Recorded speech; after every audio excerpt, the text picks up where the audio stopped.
മധ്യേഷ്യയിലെ യുദ്ധം തുടരുന്നത് നയതന്ത്ര വീഴ്ചയാണെന്ന് ഫ്രാൻസിസ് പാപ്പ.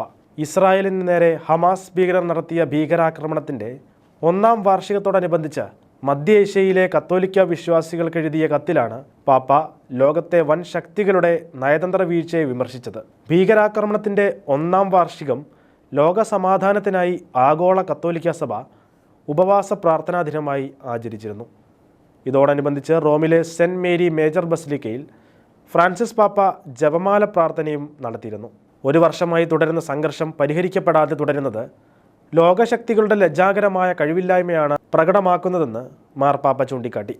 യുദ്ധം തുടരുന്ന സാഹചര്യത്തിൽ പ്രതികാരത്തിനുള്ള ആഗ്രഹത്തോടൊപ്പം വകയും വർദ്ധിച്ചുകൊണ്ടിരിക്കുകയാണെന്നും പാപ്പ പറഞ്ഞു. യുദ്ധം ഒരു പരാജയമാണ്. ആയുധങ്ങൾ ഭാവി കെട്ടിപ്പടുക്കുന്നില്ല, മറിച്ച് അതിനെ നശിപ്പിക്കുന്നു.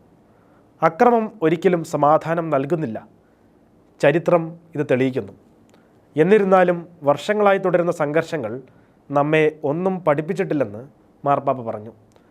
വിശുദ്ധ നാട്ടിൽ വസിക്കുന്ന സമാധാനത്തിനായി ദാഹിക്കുന്ന നിസ്സഹായരായ കത്തോലിക്കർ അവിടെ തുടരാൻ ആഗ്രഹിക്കുന്നതിന് പാപ്പ നന്ദി പ്രകടിപ്പിച്ചു. വിശുദ്ധ നാട്ടിലെ കത്തോലിക്കരെ ദൈവം സ്നേഹിക്കുന്നു. ചുറ്റുമുള്ള ഇരുട്ടിലകപ്പെടാൻ അനുവദിക്കാതെ ഫലം കായ്ക്കാനും ജീവൻ നൽകാനുമുള്ള ഒരു വഴി കണ്ടെത്താൻ നിങ്ങൾ ശ്രമിക്കണമെന്നും പാപ്പ കൂട്ടിച്ചേർത്തു.